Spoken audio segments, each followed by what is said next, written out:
Polres Sukabumi bergerak cepat dalam mengusut kasus tragis yang menimpa seorang pelajar SMP di Kecamatan Cicurug, Kabupaten Sukabumi, Jawa Barat.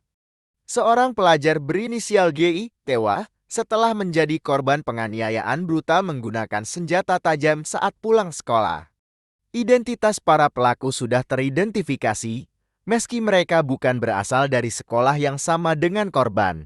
Menurut Kapolres Sukabumi AKBP Samiar, insiden mengerikan ini terjadi pada Rabu siang di Kampung Cikewo, Desa Mekarsari, hanya 200 meter dari rumah korban. Dari keterangan yang diperoleh, korban yang merupakan siswa kelas 9 dikejar oleh sejumlah pelajar hingga terjatuh. Saat terjatuh, salah satu pelaku menyerang korban dengan senjata tajam, melukai bagian punggungnya.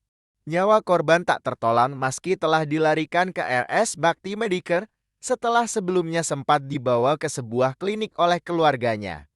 Polisi telah melakukan olah TKP dan jasad korban dibawa ke Rumah Sakit Polri Kramat Jati di Jakarta untuk otopsi guna memastikan penyebab kematiannya. Hingga saat ini, pihak kepolisian masih terus melakukan pengejaran terhadap para pelaku yang diduga berjumlah lebih dari 1 orang.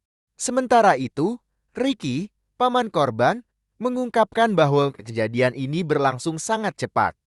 Korban dicegat oleh sejumlah pelajar lain saat perjalanan pulang dan langsung berusaha menyelamatkan diri, namun terjatuh dan menjadi sasaran penganiayaan. Kasus ini menimbulkan ketegangan di kalangan masyarakat setempat dan publik menanti dengan penuh harap agar para pelaku segera ditangkap dan diadili. Pihak kepolisian terus berupaya untuk mengungkap misteri di balik insiden tragis ini dan memberikan keadilan bagi korban dan keluarganya.